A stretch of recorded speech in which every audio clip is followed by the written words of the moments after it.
What's going on, y'all? Welcome to this episode of Aberrant Garage. My name's Anthony, and this weekend we are in Ridgecrest, California for round 2 of DP4's 2020 race season.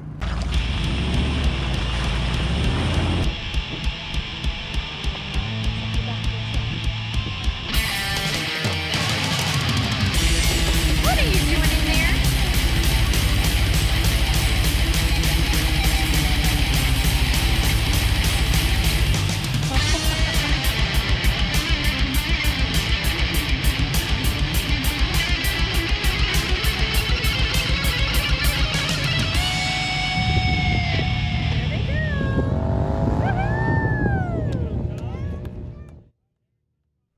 With the race being on Saturday, we decided to hitch up and head out on Friday. After a relatively uneventful drive, we soon saw this sign off the side of Highway 395. Once we got to camp, we had everything set up really quickly. I was stoked to catch up with my buddy Moose, who I worked with at SpaceX and hadn't seen since prior to my deployment last January. It also didn't take long for our boys to make new friends and start terrorizing the desert. Heck, even Easton was having fun. Being a military-based group, someone always has chem lights. While the kids thought they were super cool, extra bright glow sticks, we as parents were happy that they helped us keep tabs on all of our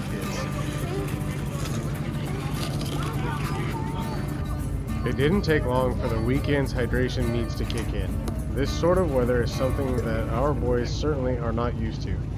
After getting a taste of what the weekend had in store, we retreated into the trailer where the AC was working well.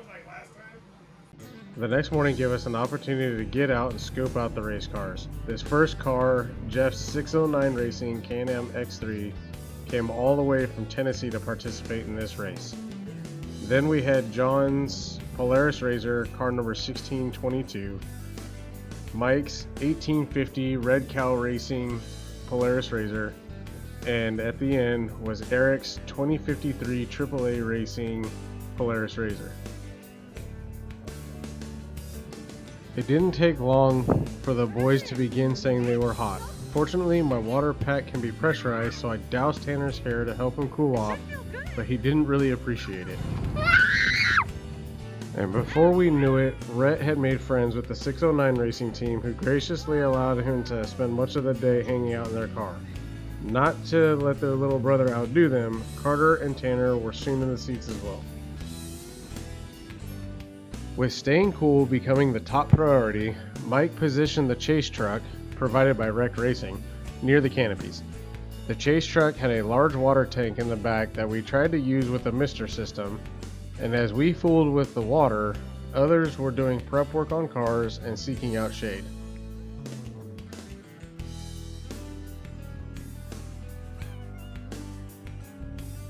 After fooling with the water and misters for a while, we determined that the 2 pumps that we had just weren't going to be enough. So, the kids decided it was popsicle time.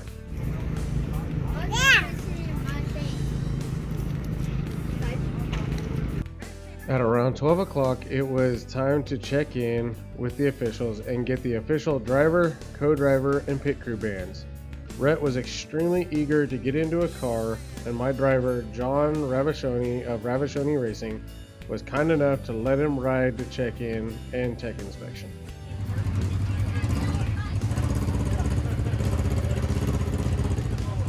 Bye, Rhett. The boys were all very excited at the check-in booth and thought it was super cool seeing Dad checking in and getting to check out the start-finish trailer. In walking back, the younger boys saw what they believed was a car owned by their favorite YouTube star, Blippi. While it wasn't his, they were still excited. With tech over with, it was time to retreat to the trailer and cool off for a while. While we chilled out a bit, Jeff took some time to mentor one of the younger guys on doing some car prep. Alright y'all, it's about that time to go get in the car. Everybody's all super pumped and excited. Red Tucker, are you excited?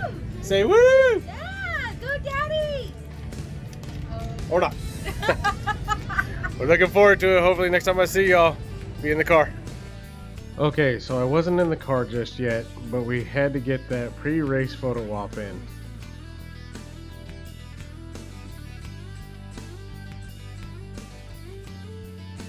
Then it was time to hustle. We all had to get the rest of our safety gear on and get situated before getting in the car. Rhett sure did not want to leave my side.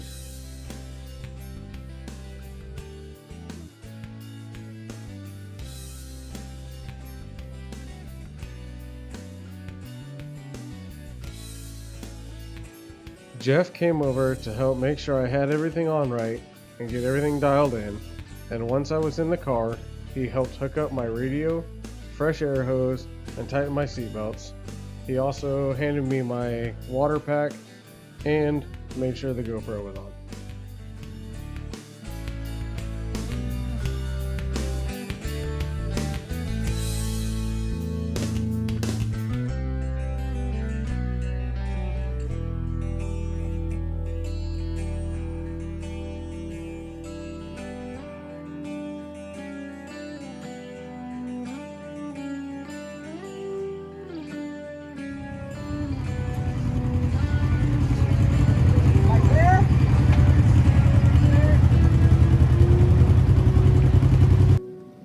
Finally, it was time to go line up.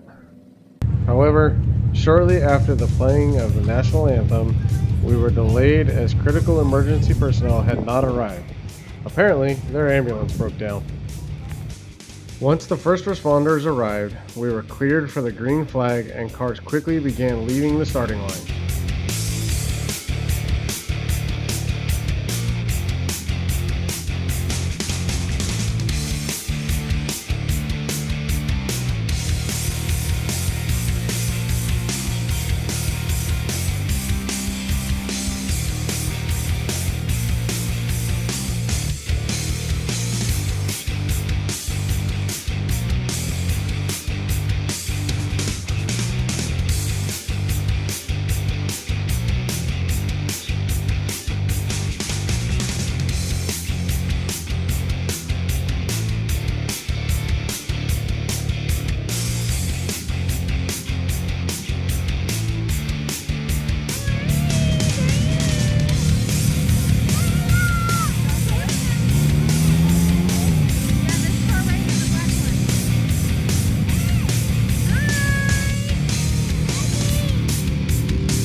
Before long, we made our way up to the front of the line, and time began to feel like it was creeping along.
At long last, it was our turn.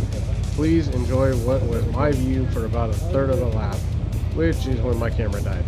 Also, there is a quick recap of how the team fared after the GoPro died.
Unfortunately, motion sickness in the dark got the best of me and I had to tap out after one lap.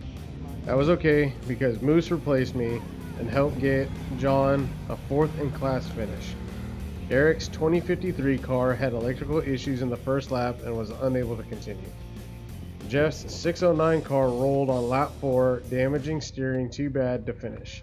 But Mike's 1850 car, driven by Dan Moody, also finished.